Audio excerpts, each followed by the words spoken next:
Coach, offensively, one of the best nights you've had, I think this year, and it seemed like you had all the horses pulling. I mean, how would you kind of describe tonight's offensive performance? That's a good statement because we've had, we haven't had always the guys at the front were really pulling. Man, those first four or five guys, and everybody had big at bats, but man, just some big swings. Obviously, Hunter, Amani with a great night.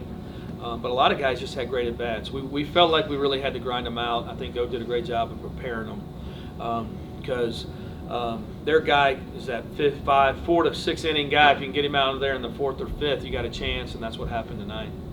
Robbie, Cal really had to gut through that 5th and got you through that inning, and then Gavin came in and pitched really well that last two. What do you think you're pitching through 7 innings today? I thought Cal was great for 4. The thing about Cal, and I could be wrong, but he'll probably tell me I'm wrong, but he's pitched in so many tight games, he's never been able to sit back in the dugout and take a deep breath. And it's almost like you lose your focus a little bit. And he came out, they got a couple of hits and got it going.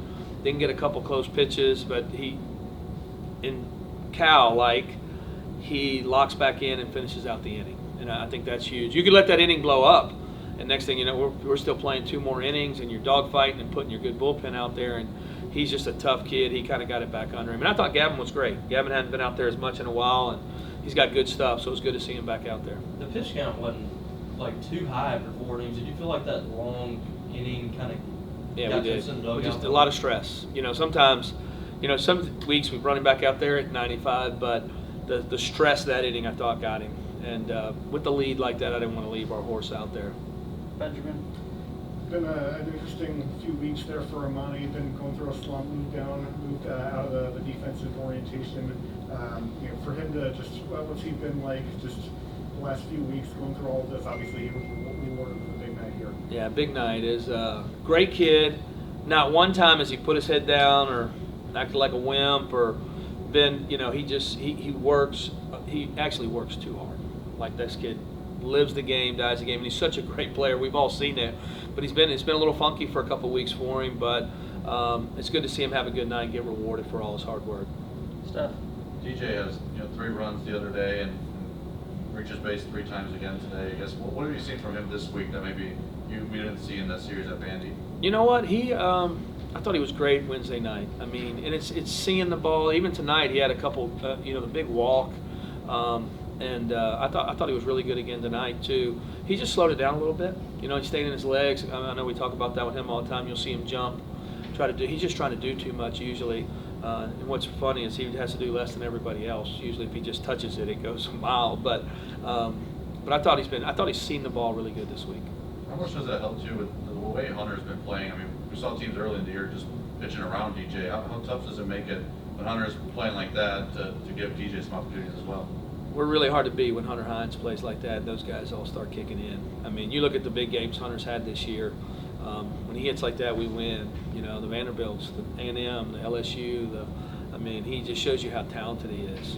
One of our Logan Kohler had asked me, Coach, man, he is on fire. I said, you just haven't seen it this year because the last 2 years that's pretty much what he's been. It's fun because he's got a smile on his face. He made a great defensive play. But it's fun to see him, back to his normal self a little bit. Steve. Speaking of defense, entering the weekend, 4th in the country in fielding percentage, and you're making diving stops out there. It's Hunter, it's Pulliam and Marshawn. What kind of confidence does this defense have now to get people out? What's funny is I don't even know that they don't even talk about it because I think it's just expected.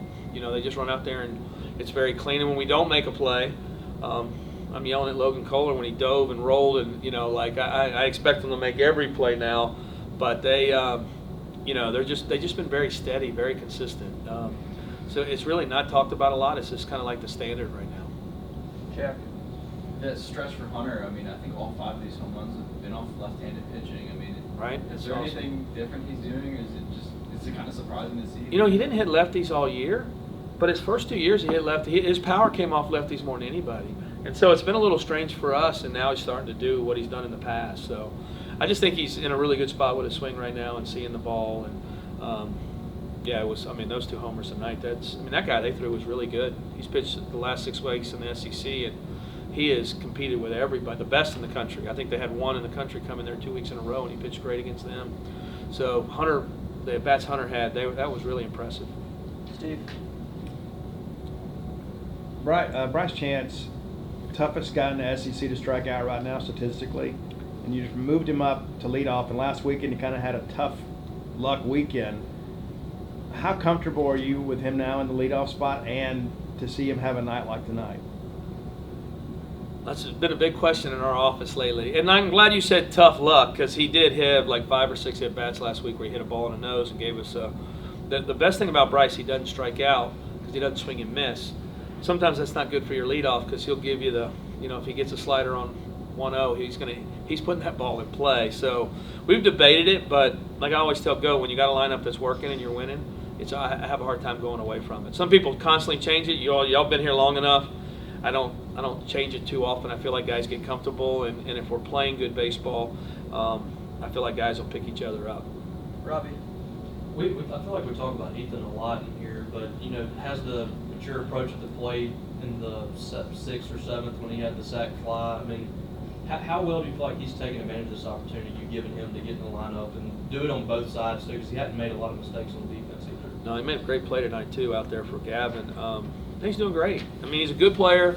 He's a freshman. He doesn't play like a freshman. You don't feel like you got a freshman up there. He's just very mature. The moments don't bother him. He's a really, really hard-working kid. But he just comes prepared every day, ready to go, and he's just in the moments. And that's the hardest part about freshmen. Is they just get a little sped up. They want to do too much. They want to stay in the lineup. He hasn't shown any of that. He's just out there competing. Benjamin? Yeah, I guess following up on Ethan, when did you feel like, hey, this is the right time to get him in and start getting him some regular playing time, and he's taking that job and run with it? Well, I think it's probably more of our staff. I mean, I was into it too, but we just, we debated it here and there. We're just looking for an extra bat.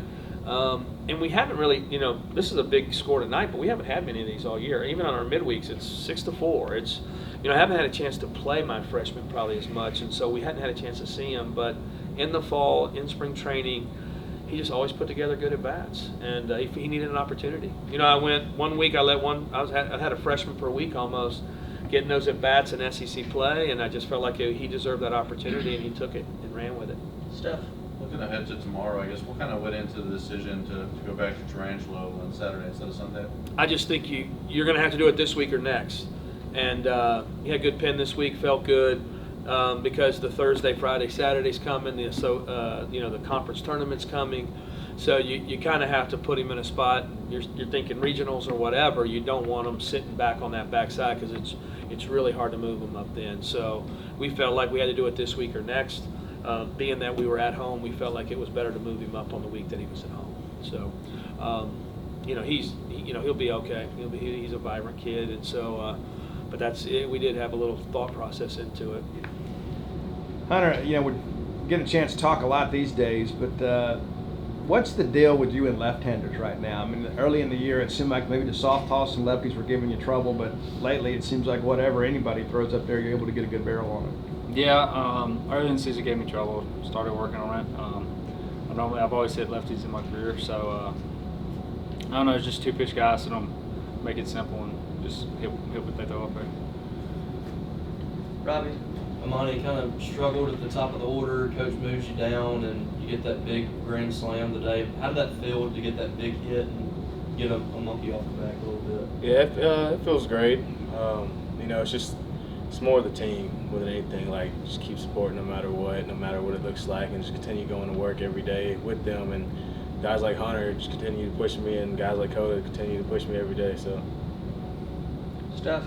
Hunter, Coach Lamonis was just saying that almost felt like Amani was working too hard, as he was kind of trying to find his groove here. I guess, what are you guys as his teammates kind of seeing from Amani as he's kind of tried to find his groove a bit, and how nice is it to see him have a night like tonight? I'm proud of him. This baseball's hard. I went through it. Everybody goes through it. So he keeps working. I'm really proud of him. Happy for him. Chris? Amani, when Hunter's playing like he is, how much are you guys able to feed off of that? Yeah, I feel like we won't lose. Steve? Hunter, along those lines too, you had 8 of 9 hitters get a hit tonight, but all 9 get on base. I mean, I know this is kind of how you envision the offense going, but when you got all the horses pulling like that, it seems like this team's going to be difficult to beat. Yeah, we're hard to beat, especially when we got Cal and Bump and our starters. I don't know what to say. It's one of them nights where just everything goes right. So try to take it to tomorrow. Robbie. Hunter, you've been here for 3 years, and I mean, at this point in the season, the last 2 years, I mean, you guys have pretty much been out of it as far as NCAA run is concerned. What's the feel like in the locker room with you guys now that you've won 9 out of 10 or whatever it is at this point, and you guys are having kind of a good run here late in the schedule? It's fun. It's fun. It's what I come to do. When I signed up for this, yeah, we're having fun playing baseball. And we love each other, so I couldn't ask me anything else. Steve. Amani, sometimes you lose a big ball game. We talk about flushing it. You got 2 more big ones this weekend, so you can't celebrate this for long. So how important is it to kind of get this one behind you on the positive side and get back out to work tomorrow? Yeah, so we know early in the season we'd win big on Friday, and then Saturday come out, and then we got a little shock, a little wake-up call a little bit. So I'm glad we went through that early in the season because, we're prepared for tomorrow. We know that they're not going to lay down. Alabama's a good baseball team, but so are we. So we're going to continue just to lock in and continue to stay focused. Steph. Monty, coming into this year, a lot of people were saying whether Mississippi State would just be a tournament or not, and you guys have made this run, obviously, where you got a chance to be in the hosting conversation at the end of the year. I guess, have you gotten the sense from this team that y'all aren't content just kind of being good enough, that there's a sense from this team that you want to do more than maybe what some people expected? Every day, Lim's talking to us one-on-one, like talking about how great this team can be and how we don't want to waste this opportunity and that we need guys to step up like myself and